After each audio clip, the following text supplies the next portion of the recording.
Please ये श्रेया का गुस्सा मुझ पे मत उतारो यार। गुस्सा श्रेया पे नहीं, मुझे गुस्सा तुम पे आ रहा है। क्यों? कसूर क्या है मेरा? यही कि मैं तुम्हें खुश देखना चाहता हूं। अरे यार, सिद्धार्थ वाली बात तुमसे किसने बताई? श्रेया के घर कौन लेके गया था तुम्हें? अरे तुम और श्रेया एक साथ होते तो दुनिया में सबसे ज्यादा खुश मैं होता यार, मैं। मगर श्रेया और मैं एक साथ तो नहीं है ना? हाँ? और मैं खुश भी नहीं हूं यार। अब इन बातों में कुछ रखा नहीं है, भूल जाओ। ठीक है, मैं भूलने के लिए तैयार हूं, मगर मेरी दिल की तसल्ली के लिए एक बार मुझे बता दो, तुमने वो चिट्ठी श्रेया को क्यों नहीं दी? नहीं, वो उसका जवाब मैं अभी नहीं दे सकता। दया यार, मुझसे मत पूछो। क्यों ना पूछूं? इस एक सवाल का सीधा असर मेरी आने वाली जिंदगी भी पड़ता है और हमारी दोस्ती पे भी। मतलब अगर इस सवाल का जवाब मैंने नहीं दिया तो हमारी दोस्ती खत्म? मैंने ऐसा नहीं कहा। अरे रहने दो यार। अगर हमारी दोस्ती इतनी सस्ती है कि एक छोटे से आंधी के झोंके से उसकी नींव डगमगा जाए, तो मुझे भी ऐसी दोस्ती में कोई दिलचस्पी नहीं है।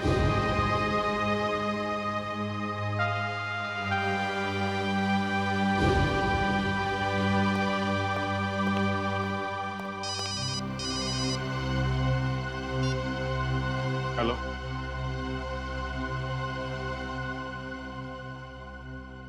जी हाँ, सीआईडी ब्यूरो। जान खतरे में? एक मिनट, कहां से बोल रहे हैं आप?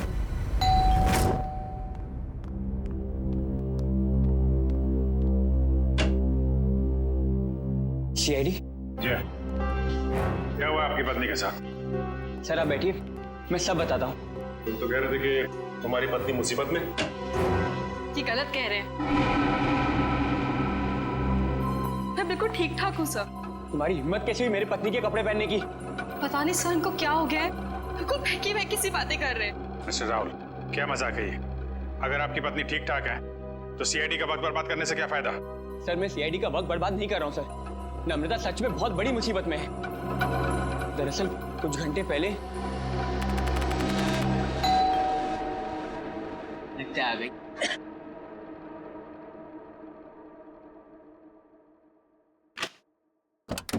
हाँ साहब, आपका नया बावर्ची साहब। अरे बॉस, लगता है आप गलत पते पे आ गए। पता भी यही है, घर भी यही है।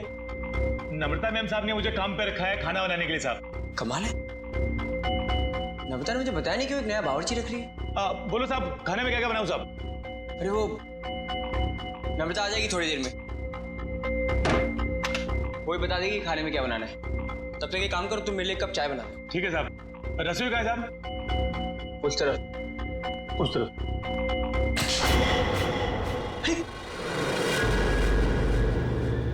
ये चाकू?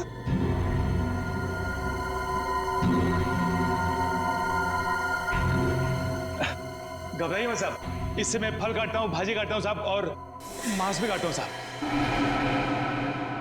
ठीक ठीक, तुम जाओ चाय बना। हाँ जाता हूँ साहब, चाय बनाता हूँ साहब।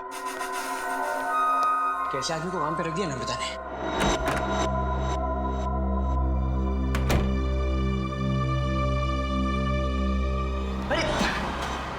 क्या साहब, डर गए क्या? ऐसे अचानक सामने आ गए तो कोई भी डरेगा ही ना। ये लो साहब, आपकी कॉफी। मैंने चाय बोली थी। क्या साहब, आपने कॉफी तो मंगाया था साहब, वही लाया हूँ साहब। अरे यार मैंने चाय बोली थी। अरे कैसे बदतमीजी से बात कर रहे हो तुम? अरे एक तो गलती कर रहे हो, ऊपर से बदतमीजी से बात कर रहे हो मेरे साथ। कैसा आदमी रख दिया है। सॉरी डार्लिंग, आने में थोड़ी देरी हो गई। तो मॉल में ना अच्छी सी सेल लगी है तो कुछ ज्यादा ही शॉपिंग कर ली। एक्सक्यूज मी, कौन है आप? और यूं घर में कैसे घुसे चली आ रही है? अच्छा जी, मैंने कुछ ज्यादा खर्चा कर दिया तो इसलिए तुम अपनी पत्नी से ऐसे बात करोगे? पत्नी? कौन हो तुम? और नम्रता कहाँ है? तुम्हारे सामने। अच्छा, अब समझ में आया। मेरी पत्नी ने ही कहा है ना तुम्हें मेरे साथ मजाक करने के लिए, है ना? राहुल, तुम्हें क्या हो गया? क्यों बहकी बहकी बातें कर रहे हो? बहुत हो गया ये बकवास। हाँ, कहाँ है नम्रता? मैं अभी नम्रता को फोन करता हूँ।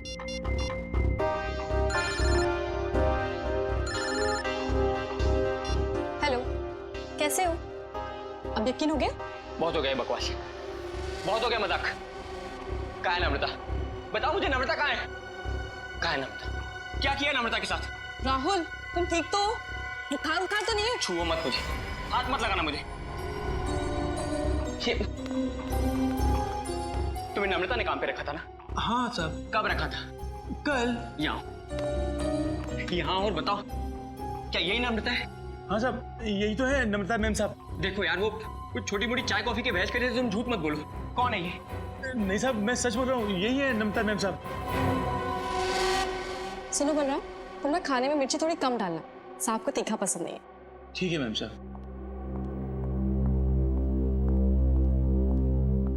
क्या हो रहा है यार, ये कुछ तो करना पड़ेगा।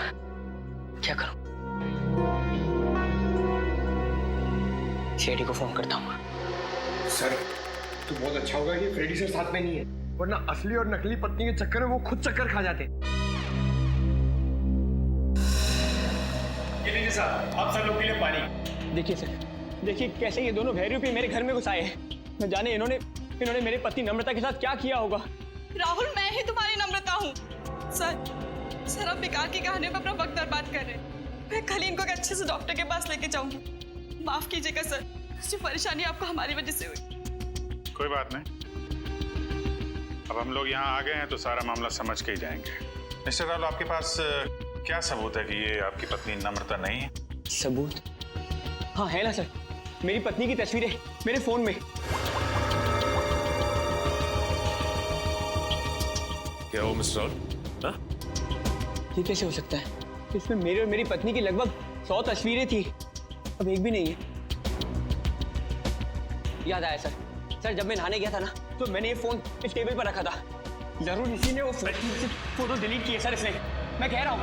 क्या बात कर रहे हैं साहब? मैं इतना महंगा फोन कभी इस्तेमाल ही नहीं किया साहब। फोटो कैसे निकालेगा साहब? सर ये झूठ बोल रहा है सर, इसी ने फोटो डिलीट की है। एक मिनट, अगर मोबाइल में फोटो नहीं है तो फिर शादी की तस्वीरें तो होगी ना आपके शादी के एल्बम में? है ना सर, पूरा एल्बम है, मैं अभी लेकर आता हूँ।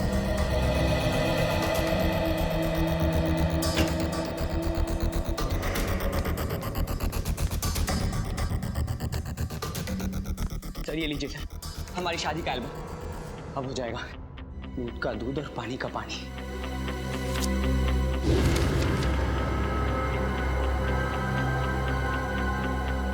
आपका कहना है कि ये आपकी बीवी नम्रता नहीं है? नहीं सर, ये मेरी पत्नी नहीं है। मेरे ख्याल से आप भी ये एल्बम देख लें तो अच्छा रहेगा।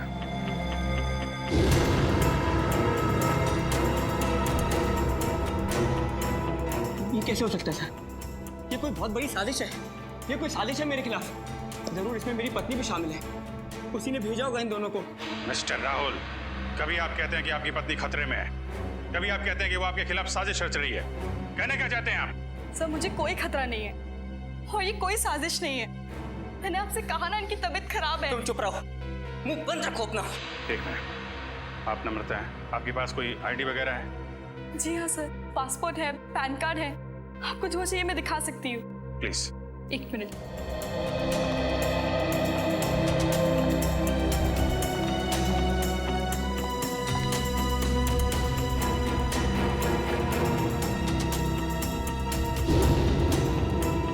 नम्रता, आईडी के हिसाब से तो यही नम्रता है। सर ये भी तो हो सकता है कि इस लड़की का नाम भी नम्रता हो और इसी बात का फायदा उठाकर ये मेरी पत्नी की जगह लेना चाहती हो। सर नाम एक हो सकता है, लेकिन जन्मदिन 19 अगस्त 1986।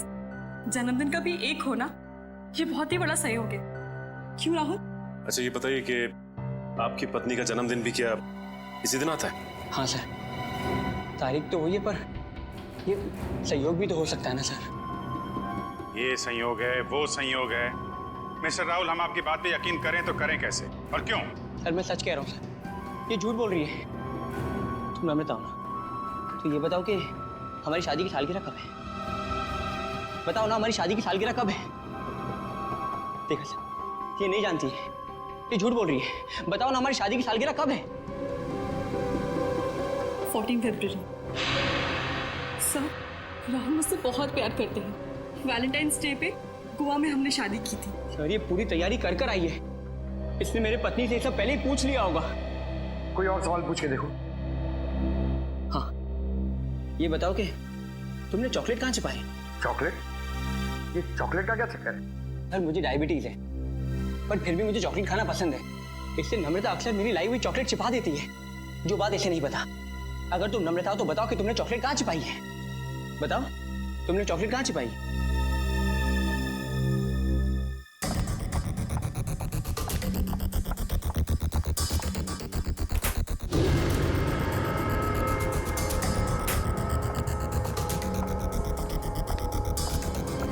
ये रही चॉकलेट, मैं तुम्हें खाने नहीं दूंगी, डायबिटीज है तुम्हें।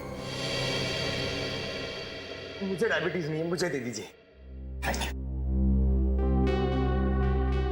अब क्या कहना आपको मिस्टर राहुल? सर ये लोग पूरी तैयारी कर कर आए हैं। ठीक है, एक पल के लिए हम आपकी बात मान लेते हैं, लेकिन ये आपकी पत्नी है या नहीं, इसका जवाब तो इस घर में ही मिलेगा। तलाशी लो घर की।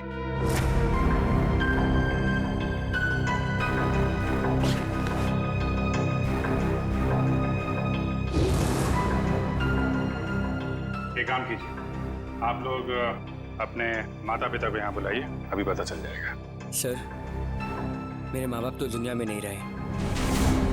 सर मेरे भी नहीं है।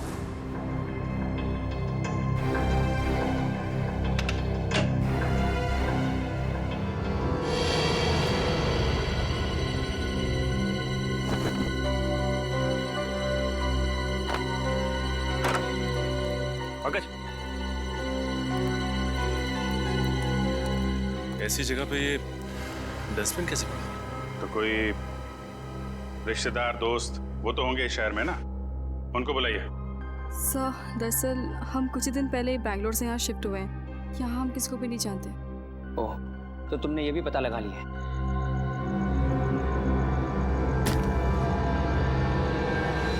सर!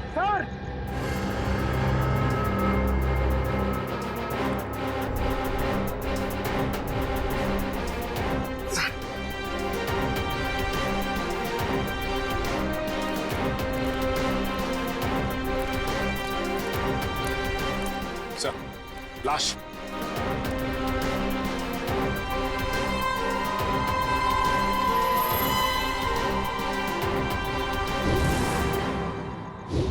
सर ये लाश मेरे घर में?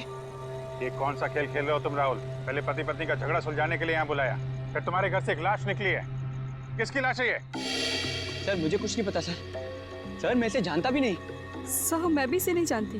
तुम जानते हो? नहीं साहब, मैं नहीं जानता उसको। ये देखिए सर, यहाँ इसके सीने पे गोली मारी और इसके गले पे खरोच का निशान भी है। हाँ तो बिल्कुल ताजे हैं, लगता है कुछ घंटों पहले इसे मारा गया। कोई आईडी वगैरह मिली? एक मिनट।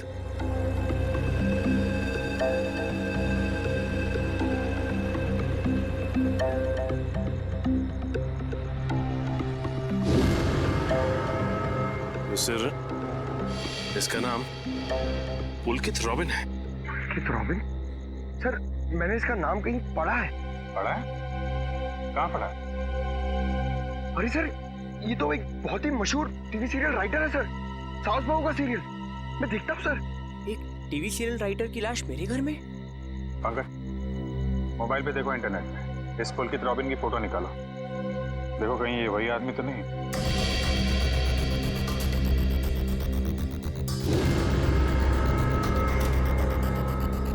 ये तो वही है सर, ये मर गया। अरे वो शो का क्या होगा? मैं तो हर एपिसोड देखता था, अभी अभी एक नया अच्छा ट्रैक चालू हुआ था। सर मैं तो ये सब में फंस नहीं जाऊंगा ना सर? मिस्टर राहुल, तुम्हारे घर से एक लाश मिली है, लाश। जब तक खूनी पकड़ा नहीं जाता आप सब लोग हिरासत में रहेंगे। सचिन, घर सीज कर दो और इस पुलकित रॉबिन का एड्रेस निकालो। अब राधिका समीर से कहेगी दूर हो जाओ मेरी नजरों से, मैं तुम्हारी शक्ल भी नहीं देखना चाहती। समीर राधिका की नजरों से दूर हो ना हो, लेकिन हम सीआईडी वाले आपकी नजरों से दूर नहीं होने वाले। सीआईडी? और मेरे घर में? जी, वैसे आप राइटर्स लोगों का काम बहुत मुश्किल होता है ना, इतना पेचीदा ताना बाना बनना पड़ता है, कभी कहानी का, कभी किरदारों का और कई बार खून का। दरअसल मैं समझी नहीं, आप लोग यहाँ क्यों आए हैं? दरअसल हम आपसे खून के बारे में पूछताछ करने आए, मगर अगर आप चाहें तो अगले हफ्ते देविका के साथ शो में क्या होने वाला है ये हमें बता सकती हैं, क्योंकि पुलकित जी तो रहे नहीं। क्या पुलकित सर का खून हो गया?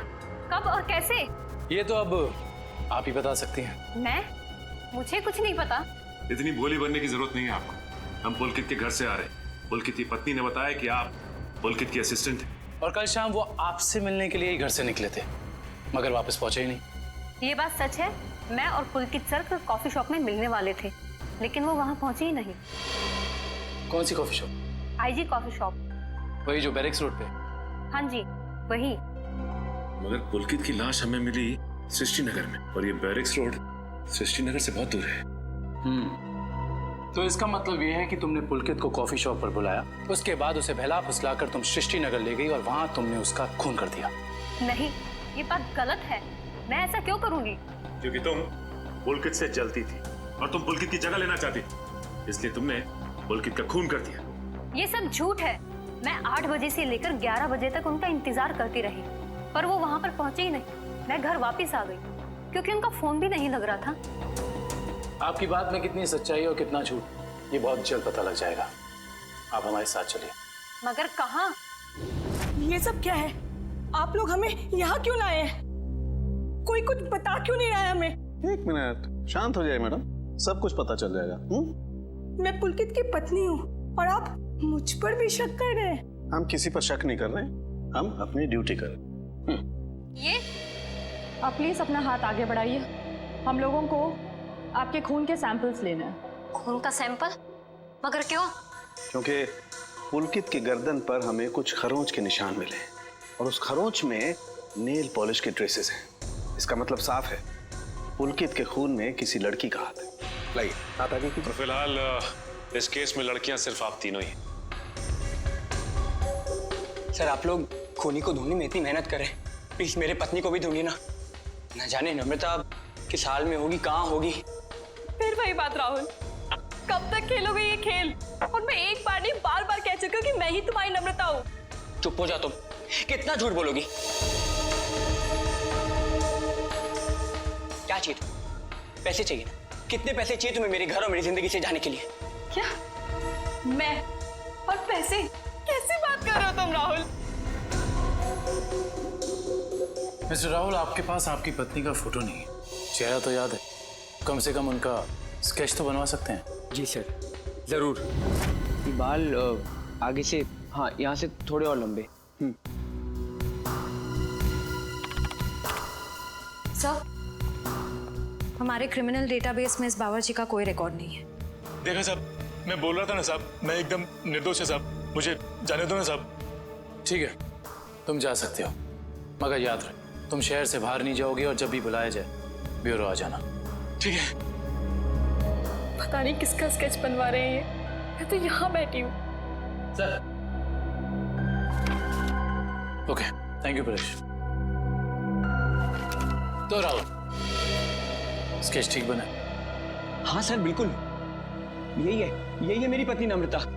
और मैं कौन हूँ? इसकी सौतन? पता नहीं सर किस लड़की का चेहरा है ये, किसका चेहरा बनवाया इन्होंने, मुझे तो समझ में नहीं आ रहा। किसकी नजर लगी है हमारी हंसती खेलती जिंदगी को? सर इसके आंसू पे मत जाइए, ये मगरमच्छ के आंसू है।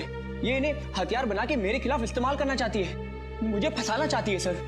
राहुल, अगर तुम्हें मेरे साथ नहीं रहना तो साफ साफ कह दो ना, मैं तुम्हें डिवोर्स दे दूंगी। पर ये सब ड्रामा करने की क्या जरूरत है? सर ये पुलकित के कॉल रिकॉर्ड्स हैं। उसने जेनिफर के साथ में शाम को 5 बजे बात की थी और ठीक 1 घंटे बाद उसे लैंडलाइन नंबर से फोन आया था सर। अच्छा, ये लैंडलाइन नंबर है किसका, कुछ पता किया? हाँ sir, Bhavesh imports and exports नाम है कंपनी का। क्या कहा आपने? Bhavesh imports and exports? हाँ, क्यों? आप इस कंपनी के बारे में जानती हैं? हाँ सर, मैं जानती हूँ। राहुल इसी कंपनी में तो काम करते हैं। आप लोग मेरी तरफ इस तरह क्यों देख रहे हैं? मैंने उसे फोन नहीं किया है सर, मैं तो उस पुलकित को जानता तक नहीं हूँ। बुधवार शाम 6 बजे तुम अपने ऑफिस में थे या नहीं? 6 बजे ठीक तरह याद तो नहीं आ रहा, पर शायद तब तक मैं ऑफिस से निकल गया था सर। देखो राहुल, शायद से तो काम नहीं चलेगा। सर अगर आप लोगों को मेरे पे विश्वास नहीं है तो आप लोग मेरे ऑफिस चल के पूछताछ कर सकते हैं। ठीक है, तो चलकर पूछताछ कर लेते हैं तुम्हारे ऑफिस में। और ये भी पता कर लेते हैं कि जो स्केच तुमने बनाया है ऐसी कोई लड़की है भी या नहीं। एक बार शर्मा जी बस पहुंचा दीजिए, मैंने चेक कर लिया। उन्हें बोलिए टेंडर का प्रोसेस चालू करो। अरे राहुल, तुम यहाँ पर इस वक्त और आज ऑफिस नहीं है? और ये लोग कौन है? सर ये लोग सीआईडी से हैं। सीआईडी? जी सर। क्या बात है, बताओ। क्या बताऊं सर, मैं एक बहुत बड़ी मुश्किल में फंस गया हूँ। कैसी मुसीबत? लाश मिली इनके घर के बैकयार्ड से। व्हाट? ये मैं क्या सुन रहा हूँ? कहीं तुम्हारा इसमें कोई हाथ तो नहीं है? नहीं सर, मेरा इसमें कोई हाथ नहीं है। मैं तो उस पुलकित रॉबिन नाम के आदमी को जानता तक नहीं जिसकी लाश मेरे घर से मिली है। मिस्टर भावेश, आप अपने जरा सारे स्टाफ को बुलाएंगे। सुमित,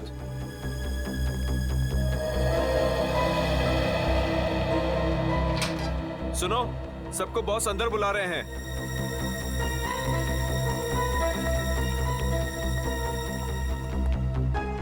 इस फोटो को देखिए, ये आदमी पुलकित है जिसकी लाश हमें राहुल के घर से मिली। कोई पहचानता है इसे? जरा ध्यान से देखिए, टीवी सीरियल लिखते थे ये। आप इसे पहचानते हैं या इनसे जुड़े किसी आदमी को जिनका इनके साथ संबंध हो? ऐसा तो हो नहीं सकता कि आप में से कोई भी इन्हें नहीं जानता, क्योंकि आपके ऑफिस के लैंडलाइन से फोन किया गया था शाम को 6 बजे बुधवार। व्हाट?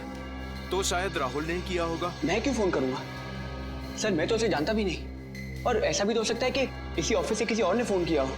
और तो और सर, मैं तो जिस घर में रहता हूँ घर भी मुझे ऑफिस की तरफ से मिला है। Interesting, very interesting. आप में से किसी को याद है कि बुधवार को राहुल कितने बजे तक ऑफिस में था? हाँ सर, 5:30 बजे तक। 5:30 बजे, और पुलकित को फोन किया गया 6 बजे। हरीश जी, बहुत बहुत शुक्रिया हमारी दुविधा दूर करने के लिए। Thank you. हरीश, क्या तुम मेरा एक काम और करोगे? हाँ बोलो। तुम्हें याद है तुम वो इम्पोर्टेंट पेपर्स लेकर मेरे घर आए थे?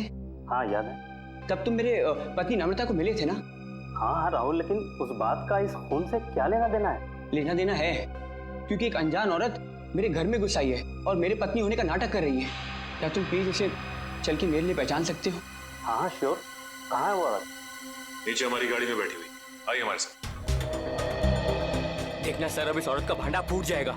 धीरज रखिए, अभी पता चल जाएगा।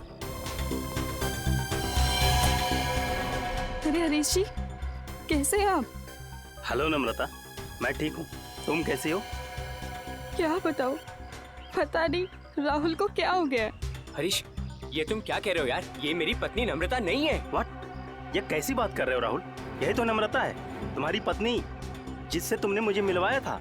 अब क्या कहना है मिस्टर राहुल आपका? है कोई जवाब आपके पास? हरीश, लगता है तुम्हारे आंखों का नंबर बढ़ गया है। जाके अपनी आंखें टेस्ट करवाओ। तुम एक ही बार मिले इसलिए शायद इसे पहचान नहीं पा रहे हो। हाँ मिस्टर राहुल, मेरे चश्मे का नंबर जरूर बढ़ गया है, लेकिन मेरी याददाश्त कमजोर नहीं हुई है। यही नम्रता है। यकीन नहीं होता ये सब में तुम भी शामिल हो। सर, मैं कह रहा हूँ पुलकित के खून में ना इसी का हाथ है। अरे ये कैसी बात कर रहे हो राहुल? तुम्हारा दिमाग खराब हो गया? सर, ये झूठ बोल रहा है। मैं ठीक कह रहा हूँ सर। राहुल, ठीक और गलत का फैसला हम लोग करेंगे, आप नहीं। सर, मैं आपको कुछ बताना चाहती हूँ। सर, कुछ साल पहले राहुल को एक मानसिक बीमारी थी और शायद उन्हें वो बीमारी वापस हो गई है। क्या? इतनी बड़ी बात तुमने हमसे छुपाई क्यों? ये भी पता कर आई हो तुम? सर, ये सच है कि मुझे बीमारी थी, पर अब मैं बिल्कुल ठीक हूँ। अब चाहे तो बैंगलोर में मेरे साइकियाट्रिस्ट से बात कर सकते हैं। हाँ सर, मैं भी वही कह रही हूँ। ये बिल्कुल ठीक हो गए थे, पर शायद इन्हें दोबारा दौड़ना पड़ रहा है। ये मुझे पहचानने से इनकार कर रहे हैं। सर, शायद इन्होंने ही पुलकित को मारा होगा। चुप हो जाओ तुम। एक तो मेरी बीवी को गायब कर दिया, ऊपर से मेरे पे झूठा इल्जाम लगा रही है। मैं इसे जान से मार दूंगा। पीछे हो। क्या बिगाड़ा है मैंने राहुल तुम्हारा? सर प्लीज राहुल को अपनी कस्टडी में ले लीजिए सर। देखिए ना, अपनी पत्नी को दिन दहाड़े जान से मारने की धमकी दे रहा है ये। पुलकित का खून राहुल ने किया है या किसी और ने, इसका पता तो हम लगा ही लेंगे। मगर ऐसा तो हो नहीं सकता कि पुलकित को मरते हुए किसी ने देखा या सुना ना हो। उस मोहल्ले के लोगों से पूछताछ करनी होगी। सर, आसपास के सभी घरों में हमने पूछताछ कर ली है, बस ये एक आखिरी घर बाकी है। चलो यहाँ भी पूछ के देखते हैं। संभल के।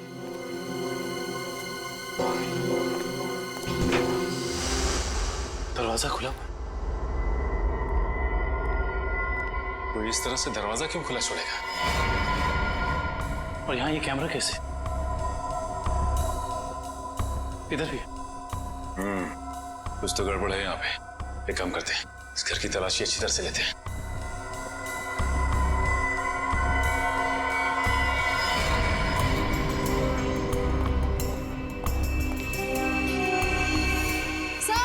सर जल्दी आइए। ये देखिए एक और कैमरा, 2 कंप्यूटर स्क्रीन, स्पीकर्स और हेडफोन्स। दो कंप्यूटर स्क्रीन एक साथ बाहर और यहाँ कैमरास भी लगे। कहीं यहाँ वीडियो एडिटिंग तो नहीं चल रही? इसे ऑन करो।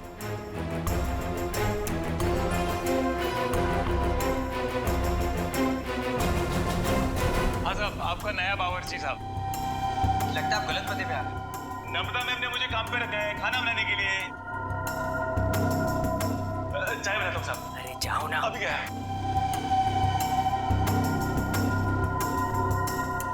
सॉरी डार्लिंग, आने में देर हो गई। वो मॉल में ना सेल लगी थी तो कुछ ज्यादा ही शॉपिंग करनी। माय गॉड, कोई कैमरा लगा के राहुल के घर पे नजर रखे हुए। क्या हुआ आपकी पत्नी के साथ? सर आप बैठिए, मैं सब बताता हूँ। सिर्फ राहुल की नहीं, सीआईडी की भी। मैं तो बिल्कुल ठीक ठाक हूँ। सर एक बात समझ में नहीं आ रही है, इतनी दूर से सीआईडी का वक्त बर्बाद करने से क्या फायदा है? मगर ये आवाज इतनी क्लियर कैसे आ रही है? मैं भी आया। सर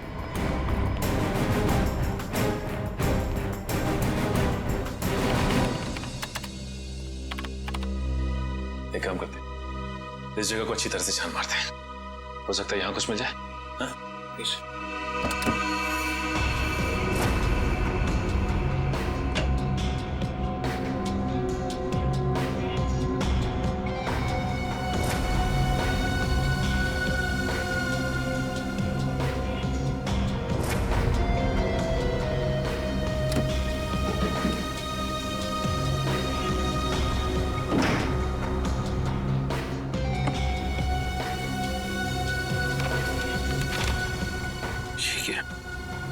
क्या हुआ सर?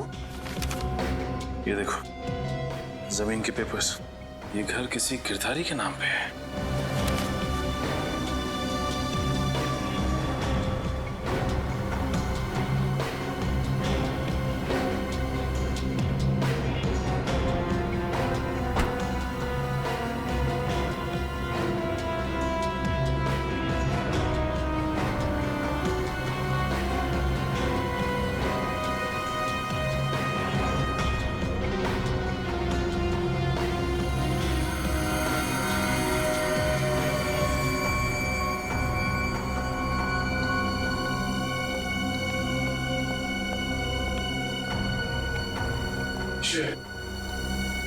तुम्हारे सारे सवालों का जवाब ये माइक है, जो मुझे राहुल के घर से मिला।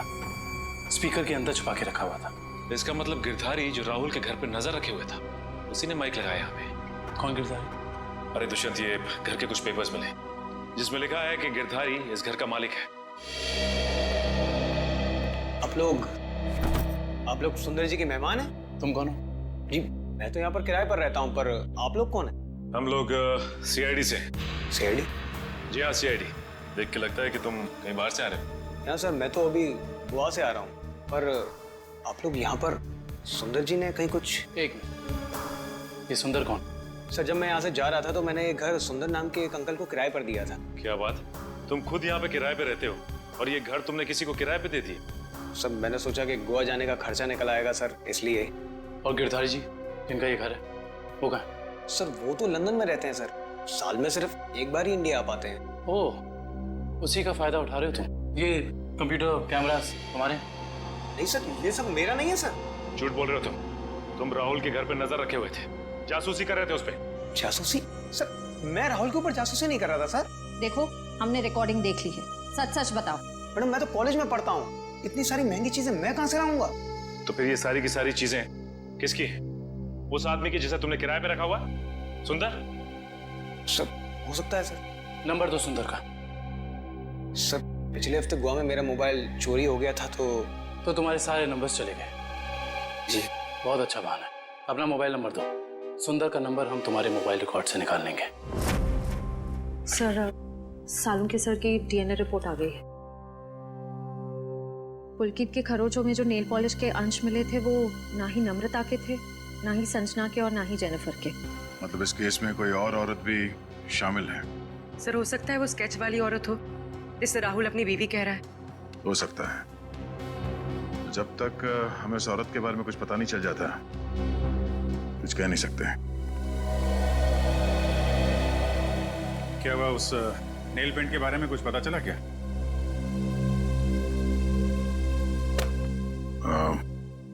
पूरी मुझे कुछ काम है, मैं बाद में आता हूँ।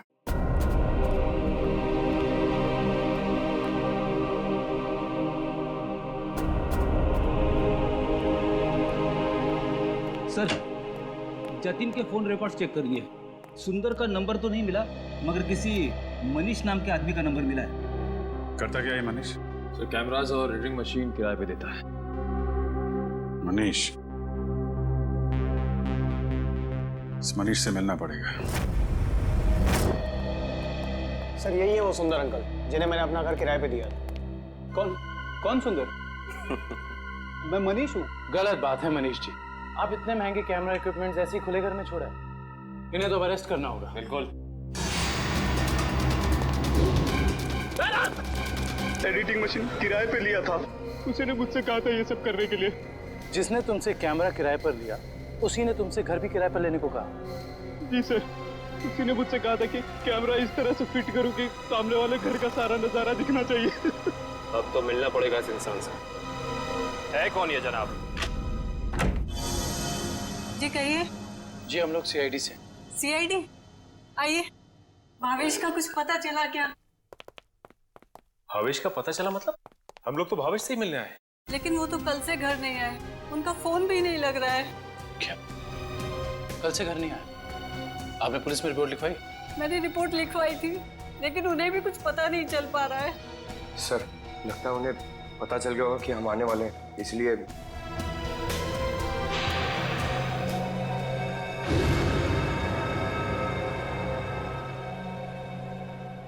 मिनट, क्या ये आपके पति भावेश है? जी हाँ। ये केस तो और पेचीदा बनता जा रहा है। सब मेरे पति भावेश को ढूंढ निकालिए। देखिए मैम, आप चिंता मत कीजिए। अब भावेश का नंबर दीजिए हमें। जी। 197985643।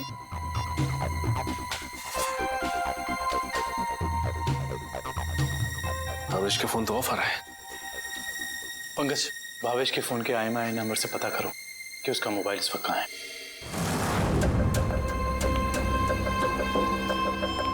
मैं आखिरी बार पूछ रही हूँ भावेश तुमसे, वो सीढ़ी तुमने कहाँ रखी है? नहीं बताऊंगा मैं मर भी जाऊँ ना तो तुम्हें भी साथ लेकर डूबूंगा, समझ गई तुम? मैं डूबू या ना डूबू, पर तुमने अपनी जिंदगी जी ली है। याद कर लो अपने भगवान को।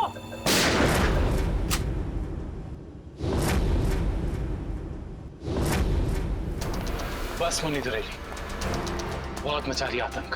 कानून को काफी वक्त से तुम्हारी तलाश थी, मगर हमें नहीं पता था कि हम इस केस के जरिए तुम तक भी पहुंच जाएंगे। खुश तो ऐसे हो रहे हो जैसे तुमने मुन्नी को जेल में डाल दिया है।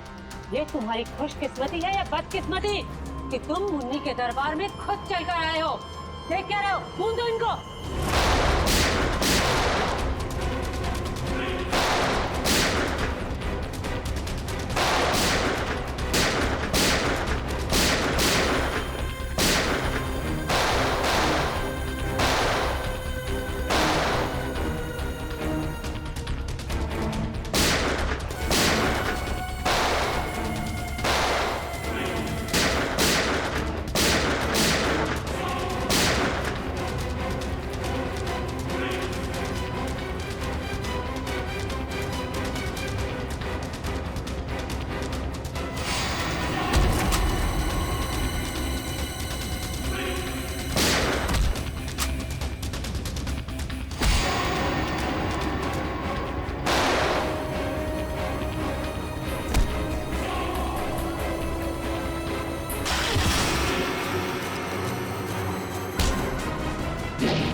क्या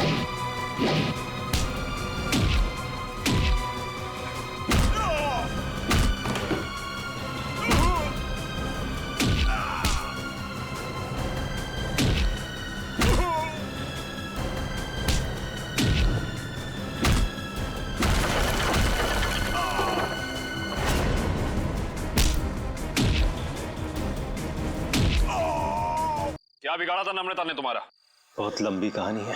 कोई बात नहीं मिस्टर भावेश, सीआईडी के पास मुजरिमों की दास्तान सुनने के लिए हमेशा वक्त रहता है। शुरू कीजिए अपनी कहानी। ये उस वक्त की बात है जब मैं शहर में नया नया आया था। टेलीविजन की दुनिया में लेखक के तौर पर नाम कमाना चाहता था।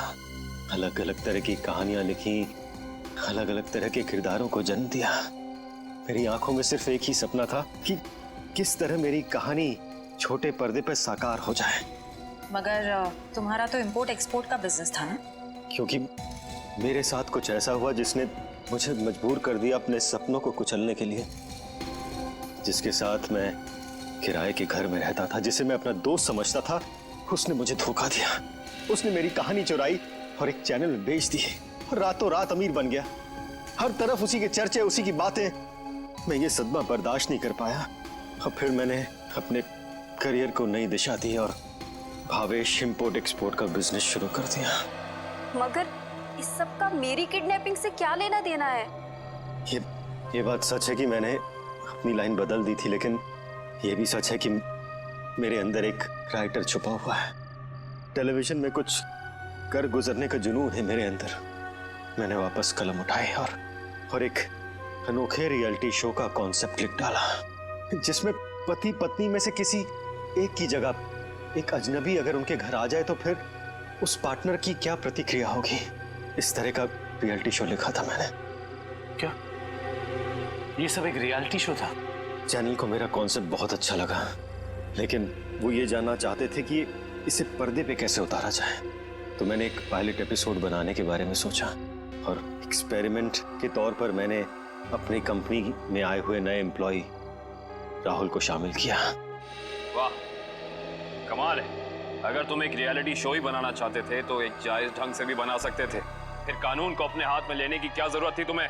मैंने कोशिश तो की थी जायज तरीके से करने की, लेकिन किसी ने मेरी मदद नहीं की। तो मैंने सोचा कि क्यों ना कुछ दिनों के लिए नम्रता को अगवा कर लिया जाए और फिर मैं अपने दो कलाकारों बावर्ची और नकली नम्रता को उसके घर भेज दूंगा और काम होने के बाद असली अमृता को फिर उसके घर भेज देता। और इसमें वो टीवी राइटर पुलकित रॉबिन, वो कहां से आ गया? पुलकित रॉबिन ही वो शख्स है जिसने मेरे आइडियाज, मेरी कहानी चुराई और मशहूर हो गया। उसे पता चल गया था कि मैं चैनल में कुछ बड़ा रियलिटी शो का आइडिया लेकर जाने वाला हूं। बस उसी की जासूसी करने के लिए यहाँ पर आया हूँ। आज तो पता लगाना ही पड़ेगा तो भावेश कौन सा बड़ा कंसेप्ट चैनल वाले को बेचने वाला है।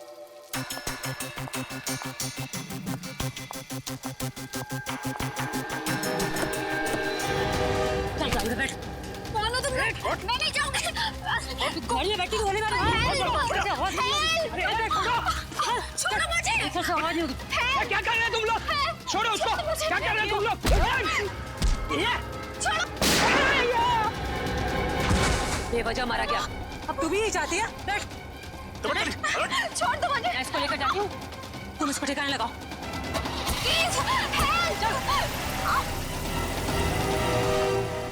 घर पहुंचकर जब मैं मेरे लगे हुए कैमरा की फुटेज देख रहा था, तब मैंने देखा कि इस मुन्नी ने पुलकित का खून कर दिया है और मेरे बने बनाए प्लान को चौपट कर दिया।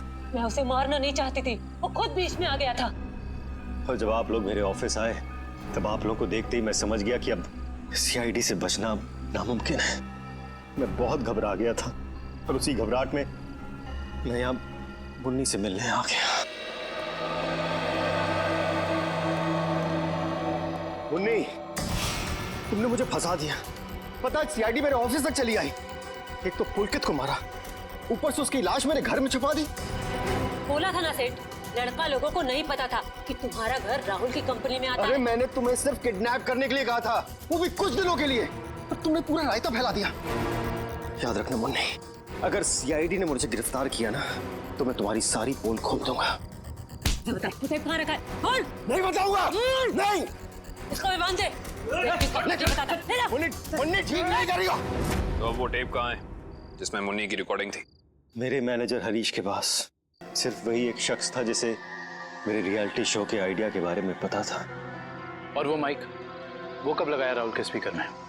वो स्पीकर राहुल का नहीं था। वो स्पीकर भी गिफ्ट के तौर पर मैंने राहुल के घर भिजवाया था।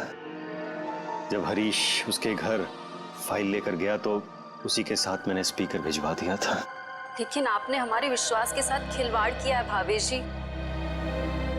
मुझे माफ कर दीजिए। मैं तो बस ये सोच रहा था कि टेलीविजन में मुझे नाम कमाने का इससे अच्छा मौका नहीं मिलेगा, बस इसीलिए मैंने ये सब कुछ किया। मुन्नी को तो फांसी होएगी, तुम्हारा जुर्म भी कुछ कम नहीं है भावेश। बिल्कुल, क्योंकि मिस्टर भावेश आपने एक किडनैपिंग करवाई और उस दौरान एक आदमी का खून हुआ है।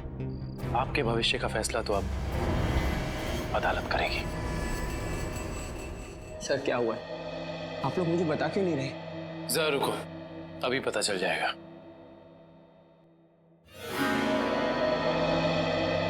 राहुल। राहुल। नम्रता, तुम ठीक तो हो? तुम ठीक हो ना? हाँ, मैं ठीक हूँ। थैंक गॉड तुम आ गई।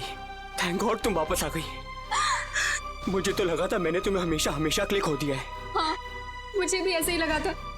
मुझे तो उम्मीद भी नहीं थी कि मैं कभी तुम्हारे पास जिंदा लौट कर भी आऊंगी। वो तो अच्छा हुआ कि सही वक्त पर सीआईडी वाले आ गए, जिन्होंने हमें फिर से मिला दिया। तुम दोनों मुझे माफ कर देना। मुझे नहीं पता था कि मेरी एक्टिंग चीजों को इतनी गलत दिशा में ले जाएगी। एक्टिंग? मैडम, माना कि भावेश जी ने आपको वहाँ एक एक्टिंग असाइनमेंट के लिए भेजा था, मगर लाश देखने के बाद और सीआईडी की कस्टडी में होने के बावजूद आपने हमें सच क्यों नहीं बताया? क्योंकि सर, उन्होंने मुझसे कहा था कि कितनी भी टेढ़ी स्थिति क्यों ना आ जाए, मैं अपना काम करना ना छोड़ूं, एक्टिंग ना छोड़ूं। इसलिए मुझे लगा कि वो नाश भी लगती है और सीआईडी भी, सब बस रियलिटी शो का हिस्सा है। वाह, और आप अपनी एक्टिंग के चौके छक्के की बारिश करते रही। मुझे माफ कर दीजिएगा सर, और आपको तो पता है ना कि एक नए एक्टर के लिए टीवी और फिल्मों की दुनिया में पाँव जमाना कितना मुश्किल है। इसलिए मैं कोई गलती करना नहीं चाहती थी, इसलिए मैं एक्टिंग करती रही। अब आप लोग मुझे जो सजा देना चाहें मुझे मंजूर है। सर रहने दीजिए ना सर, अब मुझे मेरी नम्रता मिल गई और आप लोगों ने भी असली मुजरिम को पकड़ लिया है। गलती तो उन्होंने की है तो इन्हें सजा भी मिलेगी, लेकिन इन्हें क्या सजा मिलेगी ये अदालत तय करेगी। फिलहाल आप दोनों जा सकते हैं। Thank you sir, thank you so much.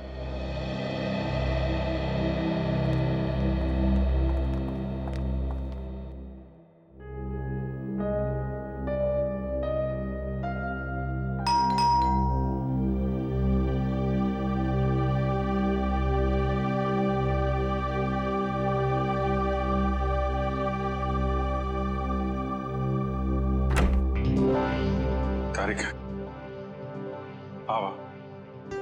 अच्छा हुआ तुम आ गई। सब ठीक है ना अभिजीत?